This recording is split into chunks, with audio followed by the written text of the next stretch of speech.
Hello everyone, back again with me. In this occasion, I will be present about midterm exam question for the biochemistry course. Before that, let me introduce myself again. My name is Kadek Gita Putri with Lazin 1014. Okay, without further ado, let's begin the presentation.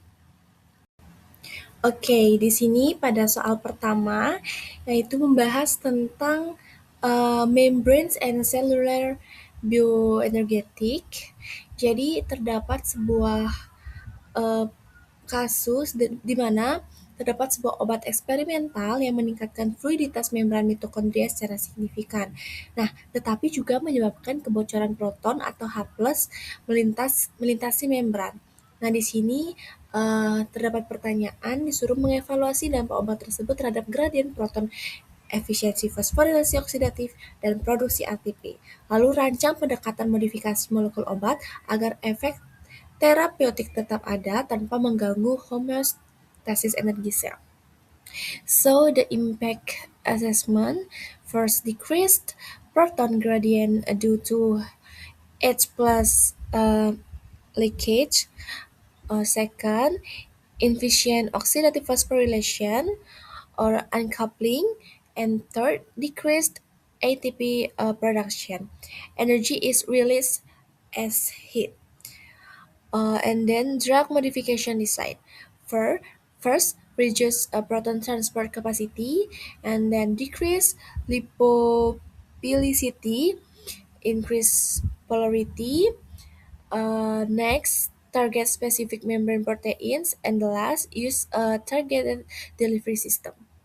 So, pada soal pertama ini tadi disuruh mengevaluasi dampak lalu merancang pendekatan modifikasi molekul obat itu agar efek terapeutik tetap ada tanpa mengganggu homeostasis energi sel. Jadi yang pertama mengevaluasi dampaknya. Nah, yang pertama gradien proton menurun akibat kebocoran H+. Jadi dampak pertama itu gradien proton itu menurun akibat kebocoran H+. Nah, kebocoran proton terjadi karena membran di mitokondria itu menjadi lebih fluid sehingga tidak lagi bersifat selektif.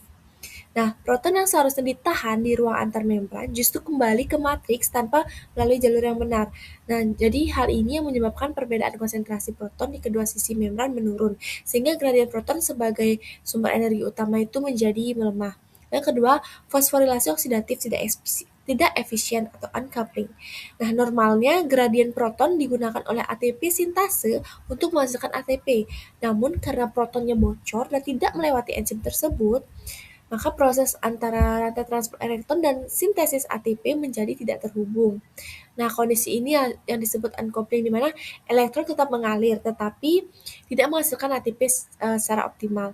Lalu produksi ATP menurun, jadi energi dilepas sebagai panas. Nah, akibat tidak efisiennya fosforilasi oksidatif, jumlah ATP yang dihasilkan menjadi jauh lebih sedikit. Nah, energi yang seharusnya disimpan dalam bentuk ATP justru dilepaskan sebagai panas. Nah, hal ini yang bisa menyebabkan pemborosan energi dan berpotensi mengganggu fungsi sel. Lalu, rancangan modifikasi obatnya yang pertama itu mengurangi kemampuan transport elektron.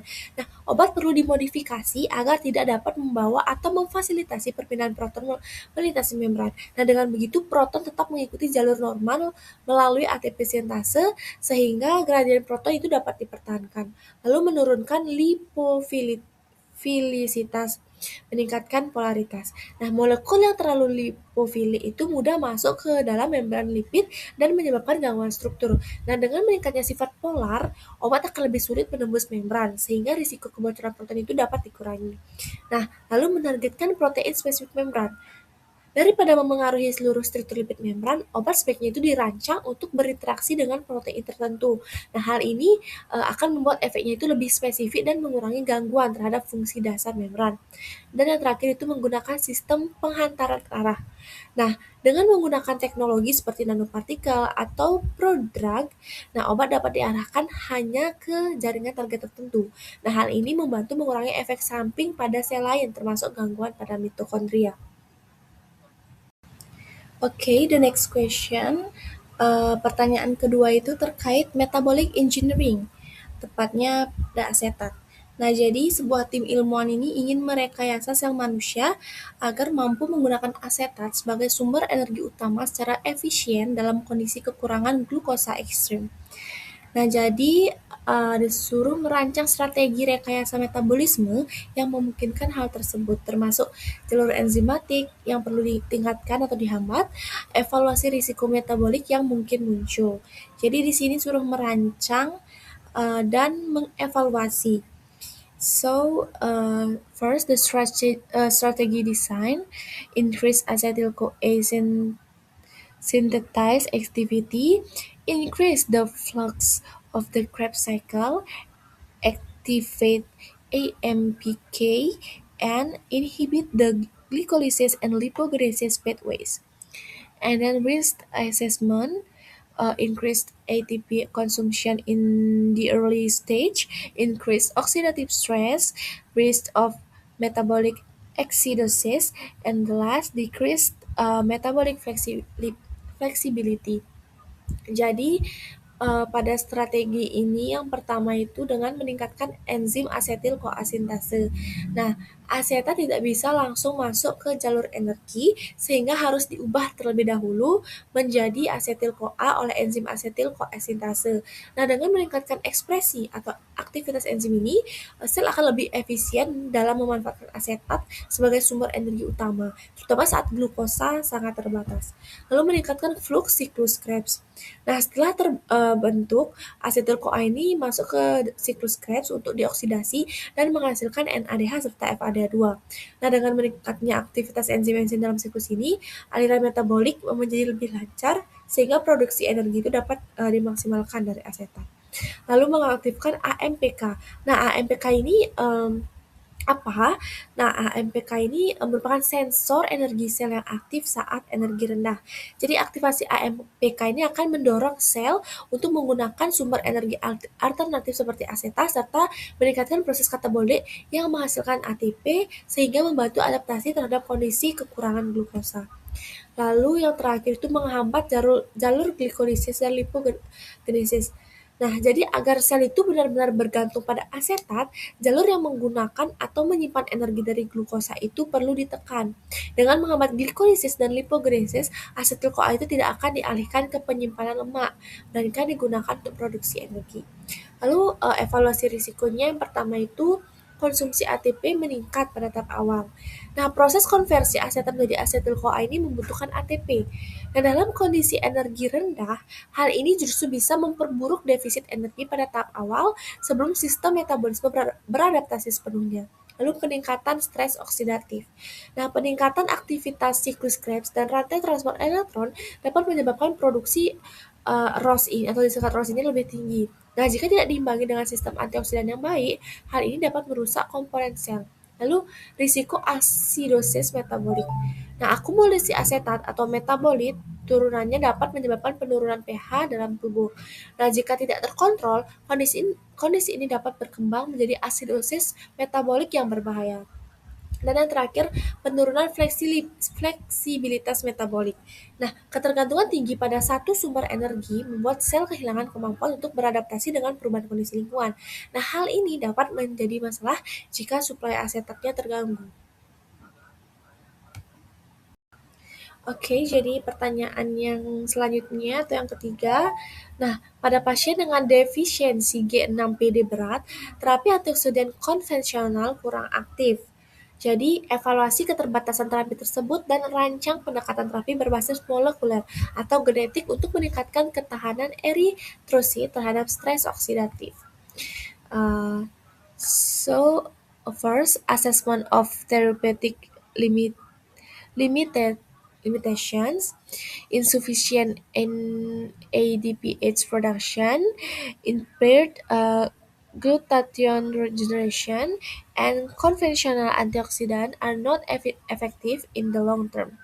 And then therapeutic approach, a gene therapy using hematopoietic stem cells, activation of alternative NADPH producing pathway, use of NADPH analogs or reducing agents, and the last erythrocyte membrane protection. protection. Jadi, yang pertama tuh mengevaluasi keterbatasan terapi. Nah, produksi NADPH tidak mencukupi. Pada defisiensi G6PD ini, jalur pentosa fosfat itu tidak mampu menghasilkan NADPH dalam jumlah yang cukup. Padahal NADPH itu sangat penting untuk menjaga keseimbangan redoks dalam sel, terutama pada eritrosit. Lalu keterbatasan terapi yang kedua itu regenerasi glutathione terganggu. Nah, glutathione dalam bentuk reduksi atau GSH membutuhkan NADPH untuk dipertahankan.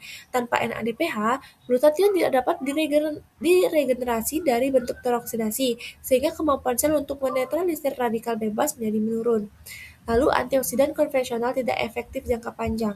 Nah, meskipun pemberian antioksidan dari luar dapat membantu sementara, hal ini tidak menyelesaikan masalah utama yaitu kekurangan NADPH. Akibatnya efek perlindungan itu tidak akan bertahan lama. Nah, di sini ada 4 rancangan terapi. Yang pertama, terapi gen pada sel punca hematopoietik.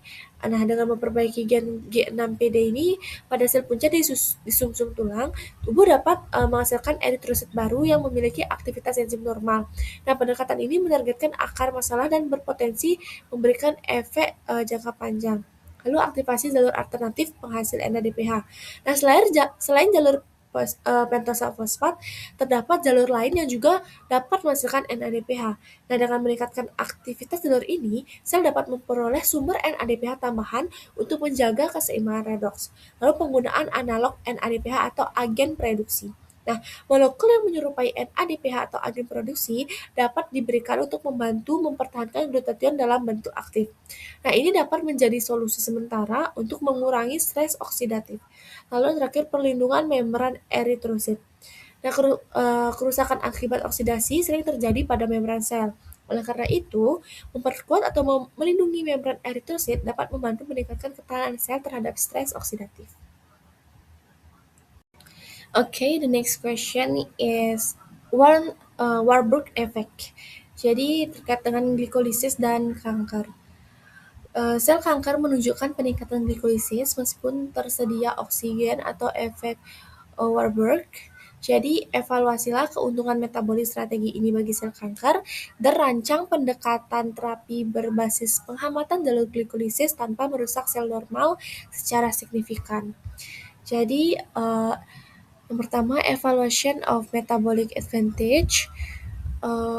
There are rapid ATP production, supply of biosynthetic precursors, and AD plus regeneration, and then an acidic environment that supports tumor growth.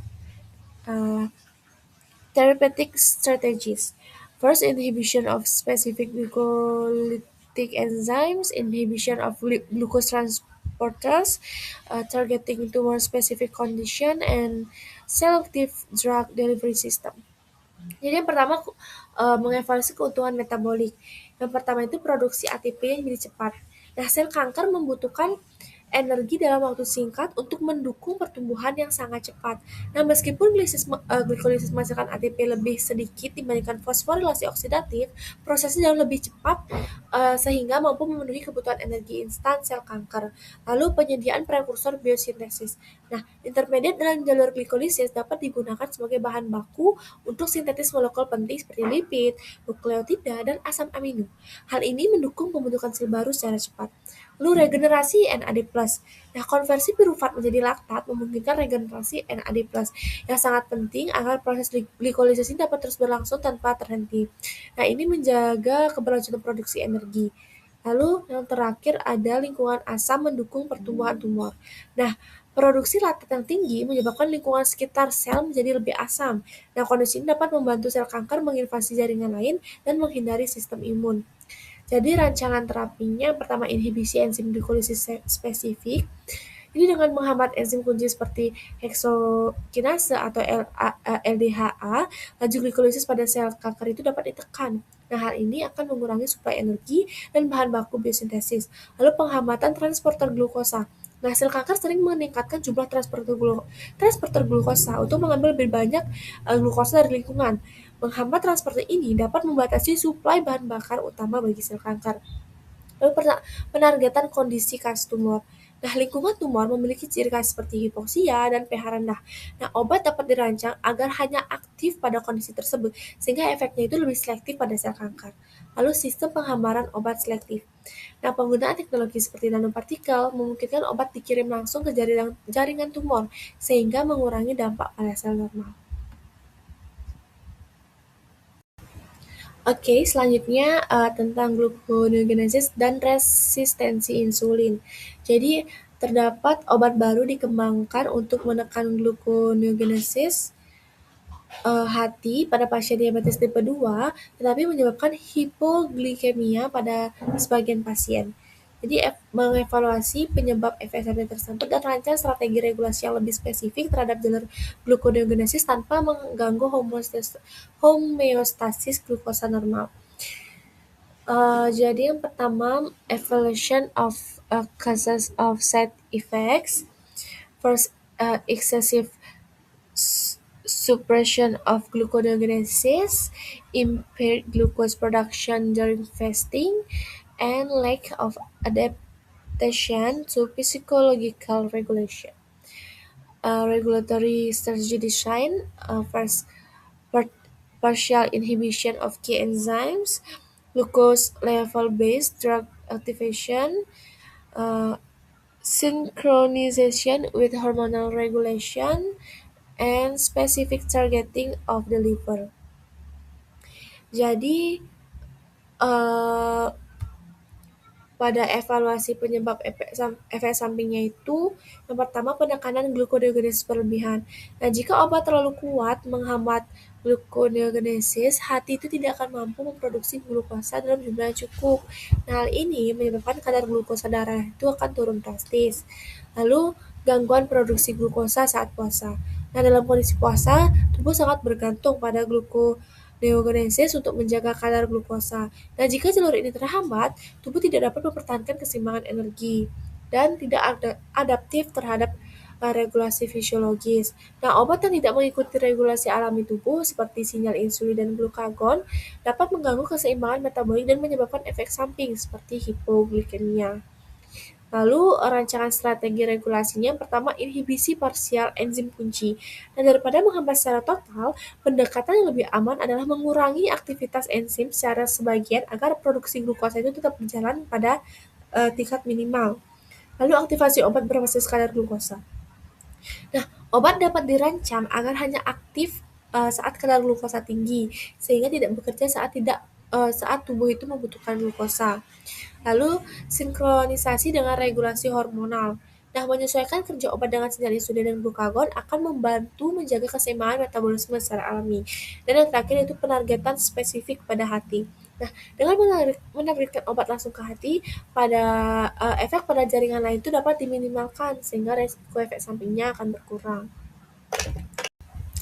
Oke, next yaitu pertanyaan ke-6 tentang siklus Krebs dan penyakit mitokondria. Jadi, seorang pasien ini mengalami mutasi parsial pada enzim alfa-ketoglutarate dehidrogenase.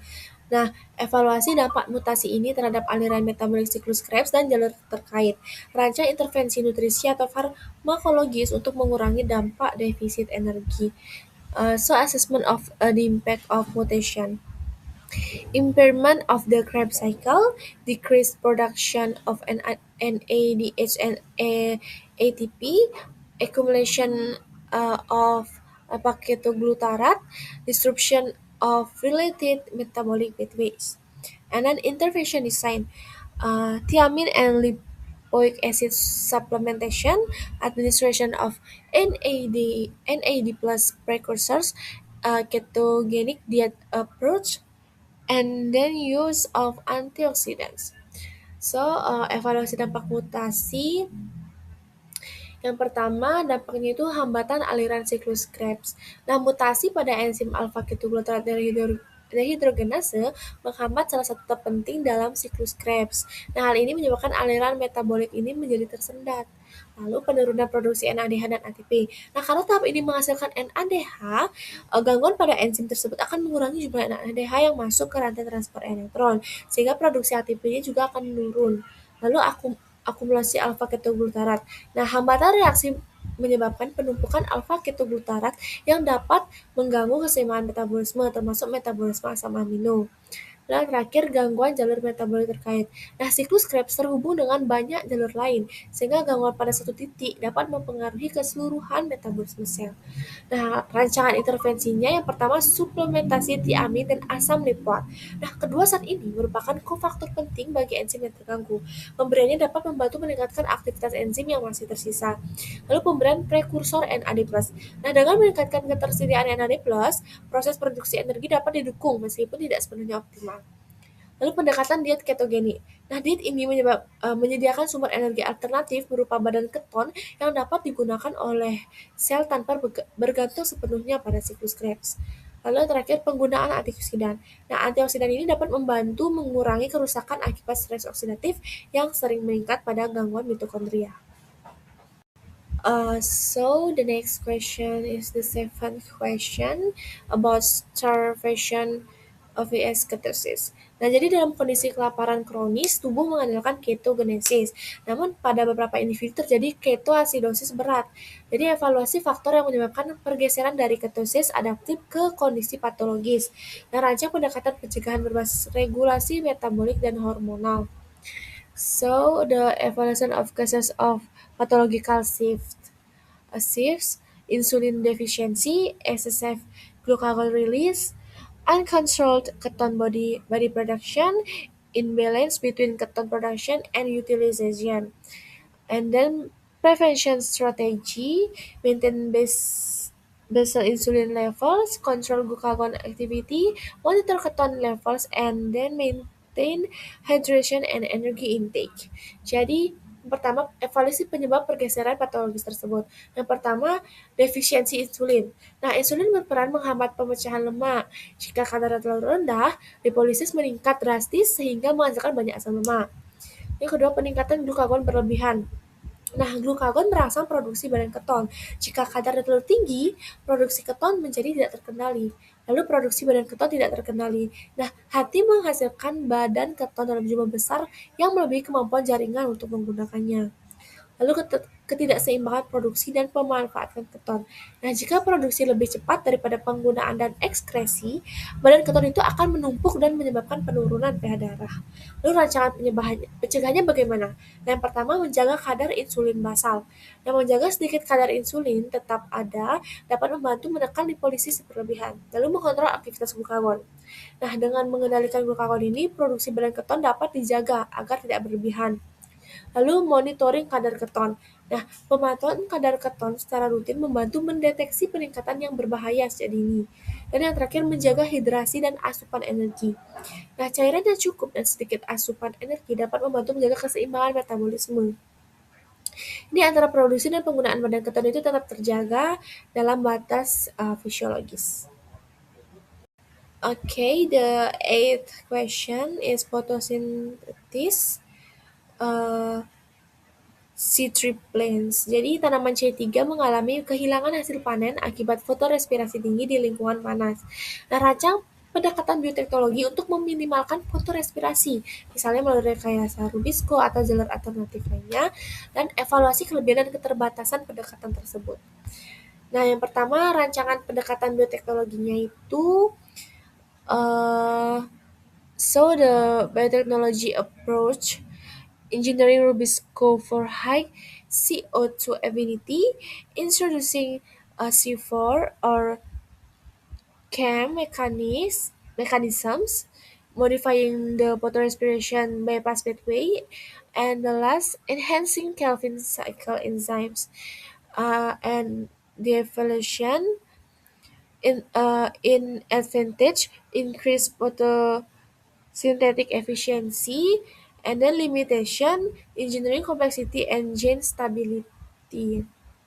Jadi rancangan pendekatan bioteknologi yang pertama, rekayasa Rubisco dengan afinitas CO2 tinggi. Nah, Rubisco yang lebih selektif terhadap CO2 akan mengurangi kemungkinan berikatan dengan O2 sehingga menekan fotorespirasi. Lalu introduksi mekanisme C4 atau CAM. Nah, mekanisme ini meningkatkan konsentrasi CO2 di sekitar Rubisco sehingga efisiensi fotosintesis itu akan meningkat. lalu modifikasi jalur bypass fotorespirasi. Nah, dengan membuat jalur alternatif, energi yang terbuang dalam fotorespirasi itu dapat diminimalkan. Dan terakhir yaitu peningkatan enzim siklus Kelvin. Nah, meningkatkan aktivitas enzim siklus Kelvin ini dapat membantu mempercepat fiksasi karbon. Lalu uh, evaluasi kelebihan dan kelemahannya. Pada kelebihan yaitu efisiensi fotosintesis itu akan meningkat. Nah, pendekatan ini itu dapat meningkatkan hasil panen karena lebih banyak energi digunakan untuk pertumbuhan. Namun ada juga keterbatasannya yaitu kompleksitas rekayasa dan stabilitas gen. Di mana rekayasa genetik ini melibatkan banyak gen dan regulasi yang kompleks sehingga sulit diterapkan dan dipertahankan secara stabil. Lanjut pada soal nomor 9 about enzyme regulation and drug design. Jadi, ada sebuah molekul inhibitor allosterik baru dirancang untuk menghambat PFK1, tapi menunjukkan efek samping pada jaringan otot. Nah, evaluasi mengapa inhibitor ini berdampak sistematik, dan rancang strategi desain obat yang lebih selektif terhadap jaringan target tertentu. Jadi, evaluation of systematic effects. Uh, with the spread distribution of PFK1 inhibition affects many tissues and decreased ATP production is muscle. And then design of selective strategies. First, targeting specific isoforms, and then targeted delivery system, use of condition-based prodrugs, and the last partial enzyme inhibition. Jadi, yang pertama itu mengevaluasi dampak sistemiknya. Yang pertama distribusi luas enzim PFK1. Nah, PFK1 terdapat di hampir semua jaringan sehingga penghambatannya akan berdampak luas pada tubuh. Lalu penghambatan memengaruhi banyak jaringan. Nah, karena tidak spesifik, obat akan memengaruhi jaringan sehat selain target utama. Lalu penurunan produksi ATP pada otot. Nah, otot sangat bergantung pada glikolisis untuk energi cepat, sehingga penghematan PFK1 dapat menyebabkan kelelahan dan gangguan fungsi otot. Lalu, bagaimana rancangan strategi selektifnya? Yang pertama yaitu dengan penargetan isoform spesifik.